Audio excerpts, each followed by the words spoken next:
Hello friends, நம்ம இன்னைக்கு என்ன சமைக்க போகிறோன்னா இன்னைக்கு ஒரு ஸ்நாக்ஸ் ரெசிபி தான் பார்க்க போகிறோம். இது என்ன ஸ்நாக்ஸ்னா அரிசி பொரி உருண்டை. வாங்க இதை எப்படி செய்யலான்னு பார்க்கலாம். ஃபஸ்ட்டு அடுப்பை பற்ற வச்சுக்கிட்டு ஒரு கடாயை வச்சாச்சு. அதில் 1 கிளாஸ் புழுங்கல் அரிசி எடுத்திருக்கேன். நீங்கள் ரேஷன் அரிசி கூட எடுத்துக்கலாம், இல்லை வீட்டு சாப்பாட்டு அரிசி கூட எடுத்துக்கலாம். நான் சாப்பாட்டு அரிசி தான் எடுத்திருக்கேன். அதை வானலில் கொட்டிட்டு நம்ம இப்போ வறுக்க போகிறோம்.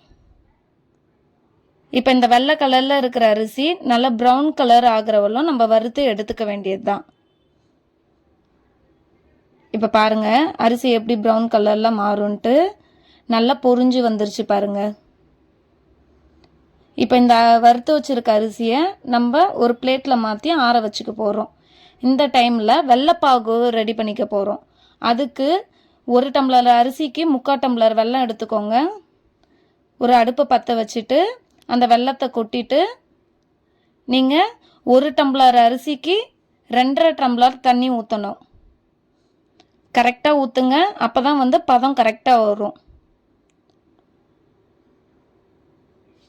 ஃபஸ்ட்டு 1 டம்ளர் ஊற்றிட்டேன், இப்போ இன்னொரு டம்ளர் ஊற்றிட்டேன், இப்போ 1/2 டம்ளர் ஊற்றியாச்சு. இப்போ இந்த வெல்லத்தை கரைய வைக்க போகிறோம். வெல்லத்தை கரைச்சிட்டு ஃபில்ட்ரு பண்ணி எடுத்துக்கோங்க, ஏன்னா டஸ்ட்டும் இருக்கும். இப்போ பாருங்க நல்லா வெல்லம் கரைய ஆரம்பிச்சிருச்சு. இப்போ கரைஞ்சி முடிச்சிச்சு, அடுப்பை ஆஃப் பண்ணிக்கலாம். இந்த டைமில் நம்ம வறுத்து வச்சுருக்கிற அரிசியை நம்ம எடுத்து பொடி பண்ணிக்க போகிறோம். அதுக்கு ஒரு மிக்சி ஜாரில் சேர்த்துக்க வேண்டியதுதான். சேர்த்துட்டு நல்லா நைஸாக அரைச்சி எடுத்துக்க வேண்டியதுதான். இது போல் அரைச்சி எடுத்துக்க வேண்டியதான். இப்போ இதை வச்சுட்டு 1/2 மூடி தேங்காய் எடுத்திருக்கேன். இதை எடுத்து நம்ம நல்லா சீவி வச்சுக்க வேண்டியதான். சீவுறீங்களோ இல்லை நல்லா தூவி எடுத்துக்கிறீங்களோ. இப்போ மறுபடியும் அடுப்பை பற்ற வச்சுட்டு ஒரு கடாயை வச்சுட்டு இப்போ நம்ம அந்த கரைச்சி வச்சுருக்க வெல்லத்தை ஃபில்ட்ரு பண்ணி ஊற்றிக்க போகிறோம். ஃபுல்லுத்தையும் ஊற்றிக்க போகிறோம்.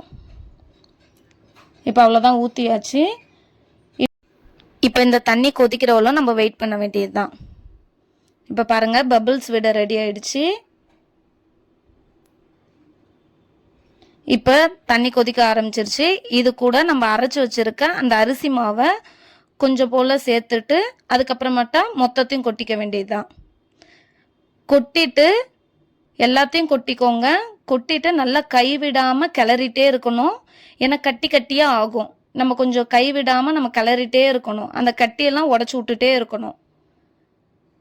தண்ணி இறுகிக்கும் அரிசி மாவுன்றதுனால. இங்கே பாருங்கள் நல்லா டைட்டாகுது பாருங்கள். கைவிடாமல் கிளறிட்டே இருக்கணும். நம்ம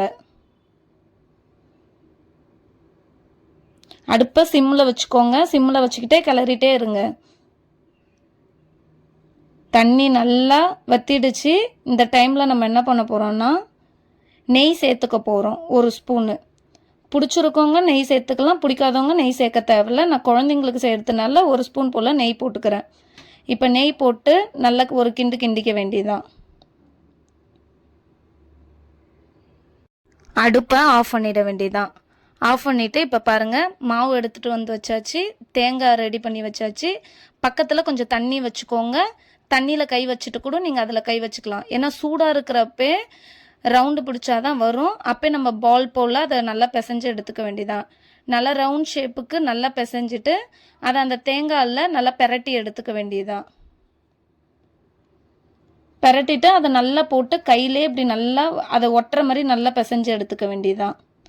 இது போல் இருக்கிற எல்லா மாவில் இருக்கத்தையும் நம்ம அதே மாதிரி ரவுண்டாக பால்ஸ் இது மாதிரி பண்ணி வச்சுக்க வேண்டியதான், கோகோனட்டில் பண்ணிவிட்டு. இங்கே பாருங்கள் இப்போ எல்லாத்தையும் உருண்டை பிடிச்சாச்சு.